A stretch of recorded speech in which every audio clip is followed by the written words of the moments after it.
अस्सलाम वालेकुम दोस्तों, 18 सितंबर 2025 इस्लामाबाद रोड मंडी। वैसे अंगूर काफ़ी ज़्यादा होता है, लेकिन ये कुछ कंटेनर्स ऐसे होते हैं जिसका माल बिल्कुल जो है ना टॉप क्लास होता है जी। ये देख सकते हो कितनी बेहतरीन क्वालिटी है, और इनका रेट भी ज़रा अच्छा होता है, लेकिन माल भी अच्छा होता है जी।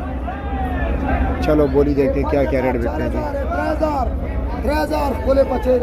ये देखो माशाल्लाह कितना प्यारा अंगूर है जी, देख रहे हैं, बड़ा ज़बरदस्त कलर भी अच्छा है जी, साइज़ भी अच्छा है। साइज़ अंगूर के देखें ज़रा। चलो जी, ये ज़रा कमज़ोर टोकरी है, ठीक है।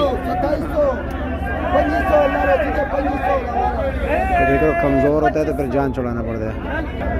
माशाल्लाह जी ज़बरदस्त।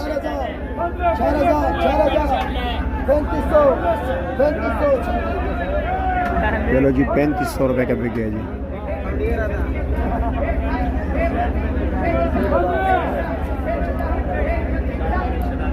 पाँच हजार 4,000 4,000 4,000 3,000 3,000 3100 बोले बचेगा 3200 भाई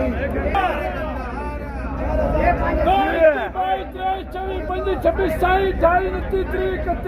माशाल्लाह भाई 36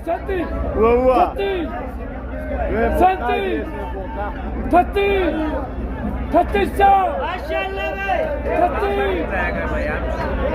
3800 माशाल्लाह 3800 भाई 3800 भाई माशाल्लाह भाई ऐसे से आ गई 4 26 माशाल्लाह भाई 31 32 33 36 माशाल्लाह 3600 माशाल्लाह भाई 39 माशाल्लाह भाई 4 4000 माशाल्लाह 4000